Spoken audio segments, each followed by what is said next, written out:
The narrative of Queen Camilla suddenly discovering that the royal title she spent 30 years fighting for possesses a strict expiration date is a masterclass in institutional power dynamics and the cold mechanics of constitutional governance. When the palace scheduled the highly classified gathering at Windsor Castle on Thursday, the 13th of August, they deployed a classic three-step fog communication pattern, officially logging the event under the deliberately dull description of future transition arrangements to entirely obscure the absolute institutional earthquake about to take place behind those thick walls. This was no routine administrative briefing meant for public consumption or an inside report destined for the morning papers, but rather a surgical strike executed by Prince William and Princess Catherine to permanently redraw the boundaries of the monarchy. As Charles and Camilla entered the small and highly secured room, they were met with a cream folder resting on the table bearing 4 devastating words that read, "The next reign household." William did not reach for the document, Catherine did, and that single calculated movement instantly communicated to the king that this was not merely a son challenging a father, but a united front establishing a new and permanent reality. When Charles started reading the first page, the comfortable future he had quietly assumed for his wife began to dissolve entirely. There was no aggressive demand that she disappear from the family and no attack on her marriage, but the legal wording was significantly colder. It established one sovereign, one working household, and one center of royal authority when the next reign begins. It sounded purely administrative until the massive consequence became crystal clear to everyone present. If Charles died before Camilla, there would be no automatic second royal court built around his widow and absolutely no inherited palace machinery. There would be no guaranteed communications office and no permanent institutional staff retained simply because they had loyally served the previous reign. Camilla could certainly remain part of the extended family and perfectly keep her lawful legal status, but William and Catherine were making one massive thing completely unmistakable. The immense machinery of the monarchy after Charles died would belong exclusively to the next king and queen. That was the devastating announcement Charles had never expected, and the core idea surprisingly had not even started with William. 3 days earlier at Kensington Palace, Catherine had been meticulously reading up on a dense historical briefing regarding previous royal transitions. Most of the documents detailed incredibly routine history until she explicitly reached the year 1952. King George VI had died, Princess Elizabeth instantly became queen, and his grieving widow became Queen Elizabeth, the Queen Mother, moving her massive operation to Clarence House, where she incredibly remained one of the most highly visible and powerful royal figures for decades. Catherine read that specific historical section twice before astutely noticing the highly specific phrase that completely changed everything: Queen, Mother, President. She looked directly across the table and pointedly asked her advisors what that historical precedent would mean for Camilla. The answer came carefully, explaining that a surviving queen consort could theoretically continue highly visible public work, legally keep a massive household, retain immense ceremonial visibility, and comfortably remain surrounded by a deeply established network of loyal staff. Catherine listened silently before asking the massive question nobody in the room seemed eager to answer. Would Camilla have her own independent household? The resulting heavy silence lasted long enough to confirm her deepest institutional fears. Catherine was not concerned that Camilla might harmlessly continue some quiet charity work. The massive problem was purely institutional. A household legally means highly paid advisors, aggressive scheduling, a dedicated communications team, massive invitations, high-profile patronages, daily security briefings, and guaranteed access to a prime royal residence from which immense influence can easily continue to flow. Individually, each separate piece looks perfectly harmless, but taken together, they create something infinitely more dangerous. A massive second center of royal gravity operating right beside the new reigning sovereign. That specific reality deeply bothered Catherine, primarily because the successful queen-mother arrangement had only existed inside a completely different and much simpler family structure. Queen Elizabeth, The Queen Mother was the actual biological mother of the new queen. Camilla, however, would merely be his stepmother, and Catherine herself would be the reigning queen consort. They represented completely different familial relationships, an entirely different and highly toxic history, and completely different modern media pressures. Catherine turned directly to William and asked the exact question that finally forced him to completely stop treating the matter as a dry technical issue. Were they actively planning their own distinct reign, or were they simply preparing to blindly inherit massive assumptions lazily made for somebody else entirely? William fiercely resisted the idea at first because he intimately knew what would happen if they dared to actively touch her future status. People would instantly call it petty revenge. Diana and her name would inevitably return to the screaming headlines. Catherine would be aggressively accused of ruthlessly pushing an older and vulnerable queen aside, and William would be viciously accused of finally settling a bitter and decades-old score. He wanted absolutely no part of that messy public relations nightmare.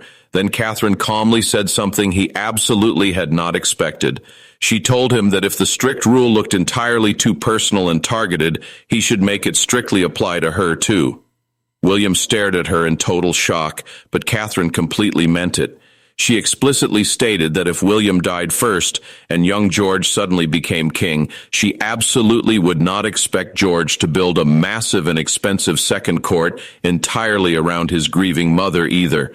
There would be no separate Catherine household carrying massive institutional weight directly beside his fragile new reign, and no automatic unchecked authority inherited simply from having once been queen consort.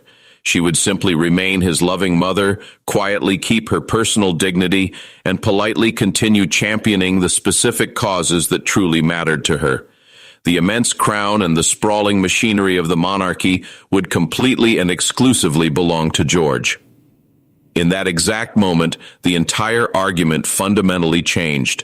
This was absolutely no longer just a targeted strike about Camilla, but a firm institutional rule Catherine was entirely willing to permanently impose on her own future. 3 days later, Charles would read that exact same rule at Windsor Castle and painfully realize that the comfortable future he genuinely thought was completely settled had absolutely never been settled at all. William deeply understood that maintaining continuity could steady the fragile institution, but he also deeply understood her stark warning. Continuity could easily mutate into arrogant entitlement if nobody decided where the old reign stopped and the new one truly began. Her proposal was incredibly severe precisely because it was incredibly clean. A surviving consort would keep their personal dignity, lawful title, family position, and private interests, but actual institutional power would not pass automatically into the next reign. If the new sovereign explicitly wanted that specific person involved, the formal invitation would come directly from the new sovereign. It would not come from custom, not from assumption, and not simply because a massive household had existed for years and expected to continue forever. That massive distinction entirely changed his expression and finally gave him an unshakable principle. He asked the advisors to rigorously test the new rule from absolutely every direction, questioning what happened to communication staff, existing offices, and patronages. He recognized that a transition decided hastily during grief would be vulnerable to emotion and rushed promises, while a transition discussed logically years in advance could be built entirely around strict rules rather than messy personalities. The legal wording tightened significantly to enforce one reign, one household, and one sovereign at the absolute center. The advisors stripped away anything that sounded vindictive, ensuring there was no reference to Camilla by name, no mention of Diana, and no language about removal. The rigid rule had to be strong enough to fundamentally change the massive structure and entirely neutral enough to survive the accusation that it had been written for one person. Then someone raised the massive question everyone had been circling, which was Clarence House. A residence could be private, but it could also become a place where staff gathered, guests were received, charities met, and a former queen whose public identity continued long after the sovereign beside whom she had served was gone. When Charles asked what would happen to Clarence House during the meeting, nobody answered him immediately. The heavy pause carried decades of history, as Clarence House had been the London home of the Queen Mother for nearly 50 years. Charles had grown up intimately with his grandmother existing as a permanent royal force, and he viewed Clarence House as absolute proof that a royal widow could remain incredibly important without challenging the sovereign beside her. To Charles, that historical model was deeply familiar and highly reassuring, proving a royal widow did not vanish simply because her husband's reign ended. But William was actively preparing to completely break that specific assumption. He looked directly at his father and stated that absolutely nothing is automatic, not the house, not the office, not the staff, and not the institutional role. Each sentence landed separately as a devastating blow. Charles leaned back heavily in his chair for the very first time and asked what would happen if he was not there to protect her. The powerful monarch disappeared for a brief moment, leaving only the protective husband. William firmly replied that she would not need protection from them, calling the massive structural shift a necessary boundary. Charles had spent long decades waiting for the heavy crown, and now his own son was aggressively asking him to actively imagine the exact day when that crown had already passed on. He was being brutally forced to clearly picture Camilla alone inside a massive monarchy that no longer belonged to them. Charles turned slowly toward Catherine, seeming to expect her to remain politely supportive but ultimately quiet. Instead, she boldly moved the massive argument somewhere he absolutely had not anticipated by stating that the rule applied entirely to her, too. She explicitly told him that her son should absolutely never have to inherit her authority as well as the heavy crown. Charles looked slowly down at the folder and simply sat back in defeat. Catherine had completely removed his absolute easiest and most effective defense, ensuring he could no longer truthfully say the rule existed only because of Camilla.